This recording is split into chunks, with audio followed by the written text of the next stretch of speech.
আজকে ফ্লিপকার্ট থেকে এসেছে দুখানা পার্সেল। পেমেন্ট করে যখন আমি ঘরে ফিরছি দেখছি মার একখানা প্যাকেট আনবক্সিং করা হয়ে গেছে। তো আমি মাকে বললাম যে আমি ভিডিওটা করব। তো এবার চলো, একটার মধ্যে হচ্ছে শাড়ি আর একটার মধ্যে রয়েছে আমার একটা জামা। তো শাড়িটা দেখি, প্রথমে খুলি, শাড়িটা কেমন এসেছে দেখি। দেখে তো মনে হচ্ছে খুব সুন্দর, যেমনটা কালার আমি ফোনে দেখেছিলাম ঠিক সেরকম কালারটা এসেছে।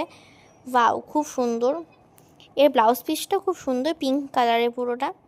ট্র্যাডিশনাল যে ভিডিওগুলো হয় সেই ভিডিওতে এই শাড়িগুলো পরলে খুব সুন্দর লাগবে। পুরো সিল্কের, খুব পাতলা এই শাড়িটা।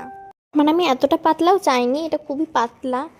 আর লটকন আছে আঁচলের দিকটাতে লটকন আছে। এগুলোকে এক পিন করে পরলে না খুব সুন্দর লাগবে। এবার চলো নেক্সট আমার যে টপটা সেটা আমি একবার দেখিয়ে দিই কেমন এসেছে। এটা মানে দেখতে উইন্টারে পরার মতন, কিন্তু খুবই পাতলা টপটা। মানে এই গরমকালে পরা যাবে। ফুল হাতা টপটা আমি অর্ডার দিয়েছিলাম। জানি না কেমন এসেছে, আনবক্সিংটা করি। আর এই কালারটা না আমার খুব ভালো লাগে, মানে এই কালারের টপ